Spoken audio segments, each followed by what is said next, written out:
नमस्कार, मैं प्रिया गुप्ता। आप देख रहे हैं नेशन नाउ समाचार। आइए रुक करते हैं यूपी की 10 बड़ी खबरों की ओर।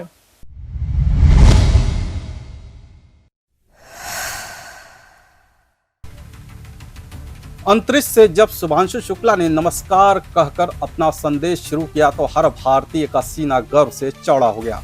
शून्य गुरुत्वाकर्षण में तैरते हुए शुभांशु ने बताया कि मैं अभी भी इस अनुभव का अभ्यस्त हो रहा हूँ, जैसे कोई बच्चा चलना सीख रहा हो। हर चीज नई है और मैं हर पल का आनंद ले रहा हूँ। उन्होंने कहा कि पृथ्वी की कक्षा से तिरंगा देखकर उन्हें यह एहसास हुआ कि पूरा भारत उनके साथ है। शुभांशु ने इस मिशन को न सिर्फ तकनीकी उपलब्धि बताया बल्कि एक भावनात्मक और प्रेरणादायक यात्रा भी करार दिया। यह केवल एक मिशन नहीं, यह उस भावना और उद्देश्य का प्रतीक है जो भारत के अंतरिक्ष कार्यक्रम को आगे बढ़ा रहा है। उन्होंने कहा, शुभांशु अब 14 दिन अंतरिक्ष स्टेशन पर बिताएंगे, जहां वे विभिन्न तकनीकी परीक्षण, प्रयोग और अनुभव साझा करेंगे। उन्होंने अंतरिक्ष यान से पृथ्वी की 418 किलोमीटर ऊंचाई से लिए गए दृश्य भी साझा किए और कहा कि ऐसा दृश्य जीवन में शायद ही फिर मिले। ये मिशन भारत के लिए अंतरिक्ष क्षेत्र में 41 साल बाद एक नया अध्याय लिख रहा है। एक भारतीय फिर से अंतरिक्ष में है।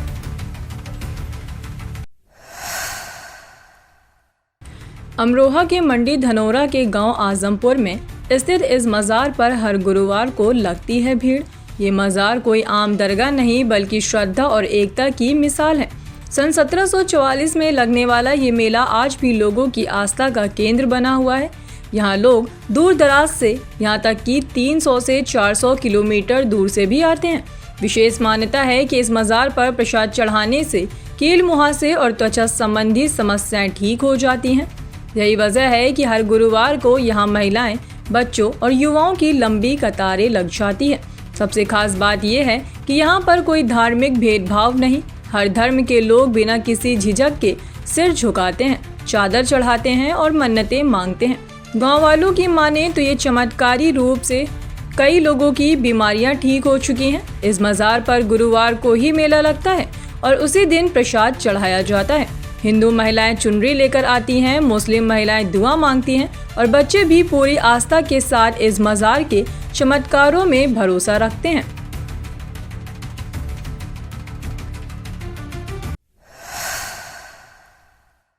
मुख्यमंत्री योगी आदित्यनाथ ने बुधवार को अपने सरकारी आवास पर उच्च स्तरीय समीक्षा बैठक की। इस बैठक में प्रदेश के पुलिस आयुक्तों, मंडलायुक्तों, जिलाधिकारियों और वरिष्ठ पुलिस अधीक्षकों को निर्देशित किया गया कि आगामी पर्व त्योहार के दौरान कानून व्यवस्था के साथ कोई समझौता न किया जाए।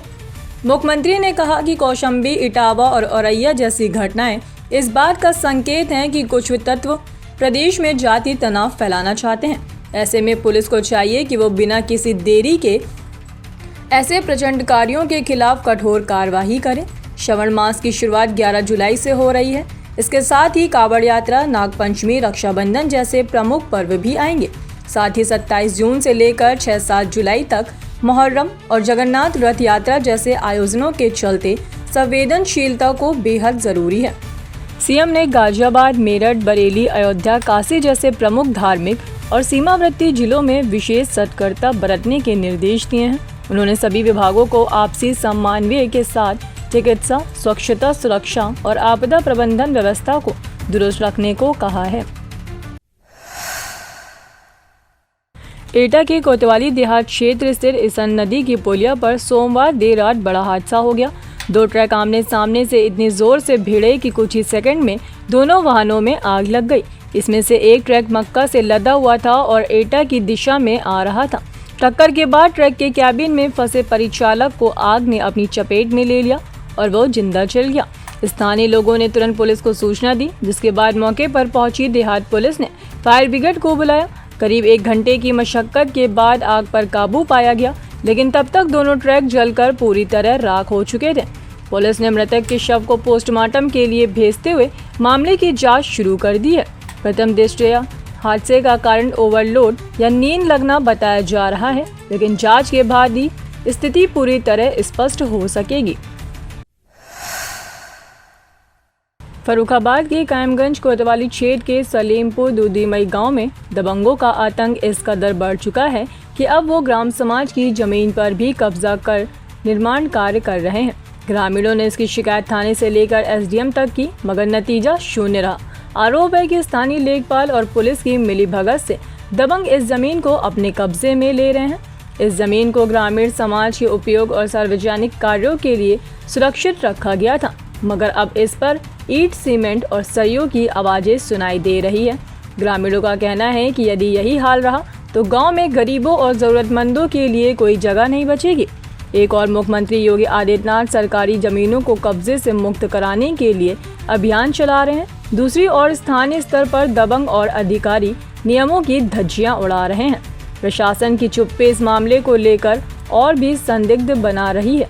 अब देखना होगा कि इस अवैध कब्जे को रोकने के लिए शासन कोई ठोस कदम उठाता है या फिर ये मामला भी कागजों में ही दबकर रह जाएगा। नोएडा सेक्टर 24 थाना पुलिस की सतर्कता ने एक शातिर लुटेरे को धर दबोचा, जबकि दूसरा फरार हो गया। रात के अंधेरे में पुलिस चेकिंग के दौरान बाइक सवार 2 संदिग्धों को रोकने की कोशिश की गई। खुद को घिरा देख बदमाशों ने पुलिस पर फायरिंग शुरू कर दी। जवाबी कार्रवाई में एक बदमाश को गोली लग गई और वो घायल हो गया, जबकि उसका साथी मौका देख अंधेरे में फरार हो गया।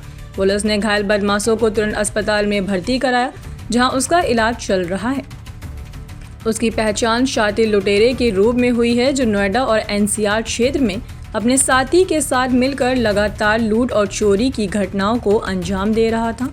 पुलिस के मुताबिक पकड़े गए बदमाश के पास से एक अवैध तमंचा, नकदी, एक लूटी गई सोने की गिन्नी और एक बाइक बरामद की गई है। बताया जा रहा है कि कुछ दिन पहले इसी गैंग ने सेक्टर 52 मेट्रो स्टेशन के पास लूट की वारदात को अंजाम दिया था। अब पुलिस फरार बदमाश की तलाश में जुट गई है और इलाके में सघन चेकिंग अभियान चलाया जा रहा है। हमीरपुर जिले में मानसून से पहले ही बाढ़ जैसी आपदा से निपटने के लिए प्रशासन पूरी तरह सतर्क है।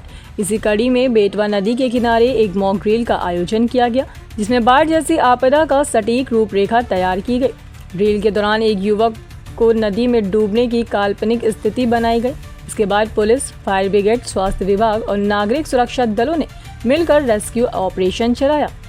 तत्काल बचाव कर्मी नाव के जरिए नदी में पहुंचे और युवक को सुरक्षित बाहर निकालकर उसे स्ट्रेचर पर अस्पताल पहुंचाया गया। इस मॉक ड्रिल का उद्देश्य ये था कि किसी भी आपातकाल में किसी तरह से तेजी से और तालमेल से राहत कार्यों को अंजाम दिया जाए। डीएम व अन्य अधिकारियों की निगरानी में ये पूरा अभ्यास हुआ और प्रशासन ने इसे पूरी तरह सफल बताया।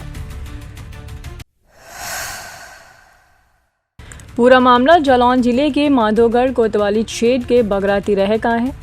युवक अंकित 2 दिन पहले अपनी बाइक से घर लौट रहा था, लेकिन रास्ते में उसकी मौत हो गई। सुबह उसका शव संदिग्ध अवस्था में बरामद हुआ, जिसे पुलिस ने पोस्टमार्टम के लिए भेज दिया। पोस्टमार्टम के बाद जब परिजनों को शव सौंपा गया तो उन्होंने अंतिम संस्कार करने से इनकार कर दिया। आज सुबह परिजन और ग्रामीणों ने शव को सड़क पर रखकर जमकर हंगामा किया और रास्ता जाम कर दिया। उनका आरोप था कि ये मौत हादसा नहीं बल्कि हत्या है और शव को दुर्घटना का रूप देने की कोशिश की जा रही है। जैसे ही मामले की सूचना स्थानीय प्रशासन को मिली, थाना प्रभारी और क्षेत्राधिकारी मौके पर पहुंचे। उन्होंने परिजनों से बातचीत की और समझाया कि यदि उन्हें हत्या की आशंका है तो तहरीर दें, पुलिस निष्पक्ष जांच करेगी। पुलिस के इस आश्वासन के बाद परिजन शव को अंतिम संस्कार के लिए ले गए। पीलीभीत की तहसील बिसलपुर के रिछौला सबल गांव में लंबे समय से अवैध खनन का खेल चल रहा था। सूत्रों के मुताबिक खनन माफिया खुलेआम बालू का दोहन कर रहे थे और सरकार के राजस्व को तगड़ा नुकसान पहुंचा रहे थे। जैसे ही तहसील प्रशासन को अवैध खनन की जानकारी मिली, तुरंत नायब तहसीलदार अविदेश कुमार, वीरपाल और लेखपाल सनी की एक संयुक्त टीम गठित की गई। टीम ने मौके पर पहुंचकर कार्रवाई की और एक मडलोडर, एक ट्रैक्टर ट्रॉली और 2 ओवरलोडेड रेत से भरे डंपरों को पकड़ लिया। अवैध खनन में लिप्त ये वाहन रोड पर दौड़ते हुए पकड़े गए, जिन्हें अब प्रशासन ने जब्त कर कानूनी कार्रवाई शुरू कर दी है। लगातार बढ़ते अवैध खनन से जहां एक और प्राकृतिक संसाधनों का विनाश हो रहा है, वहीं दूसरी ओर सरकार को लाखों रुपए के राजस्व का नुकसान उठाना पड़ रहा है। प्रशासन की इस सख्त कार्रवाई से खनन माफियों में हड़कंप मच गया है और पूरे क्षेत्र में चर्चा का विषय बन गया है। अब देखना यह है कि ये कार्रवाई यहीं थमती है या फिर पूरे नेटवर्क को उखाड़ने की दिशा में प्रशासन आगे और भी कदम उठाता है। नोएडा साइबर पुलिस की गिरफ्त में आए 2 ऐसे चेहरे जो भरोसे की नौकरी में बैठकर करोड़ों की ठगी कर गए। गिरफ्तार आरोपी वैभव कुमार मेट्रो अस्पताल में रिकवरी ऑफिसर के पद पर कार्यरत था। उसने अपने साथी अंकुर त्यागी, जो अस्पताल के अकाउंट सेक्शन से जुड़ा हुआ था, उसके साथ मिलकर एक बड़ा षड्यंत्र रचा। वैभव और अंकुर ने अस्पताल की अधिकृत ईमेल आईडी से एमसीडी को एक फर्जी मेल भेजा, जिसमें अस्पताल के असली बैंक अकाउंट की जगह 3 नए बैंक अकाउंट की जानकारी दी गई। उन्होंने लिखा कि कैशलेस स्कीम की धनराशि इन्हीं अकाउंट्स में ट्रांसफ़र की जाए। एमसीडी ने बिना जांच के करोड़ों रुपए विभिन्न मरीजों के मेडिकल बिल के नाम पर इन्हीं फर्जी खातों में ट्रांसफ़र कर दिए। इसके बाद ये पैसा इन आरोपियों ने अपने अन्य साथियों के माध्यम से कैश में निकाल लिया और आपस में बांट लिया। पुलिस ने इनके पास से 77,330 रुपये नकद और एक महंगा आईफोन 15 प्रो बरामद किया है। इन दोनों को गाजियाबाद से गिरफ्तार किया गया है। वहीं पुलिस अब इनके तीसरे साथी सुबंध की तलाश में जुटी है, जिसने ये फर्जी अकाउंट्स दिलवाए थे। नोएडा की एडीसीपी मनीषा सिंह के मुताबिक ये एक सोची समझी धोखाधड़ी थी, जिसमें सरकारी सिस्टम का दुरुपयोग किया गया।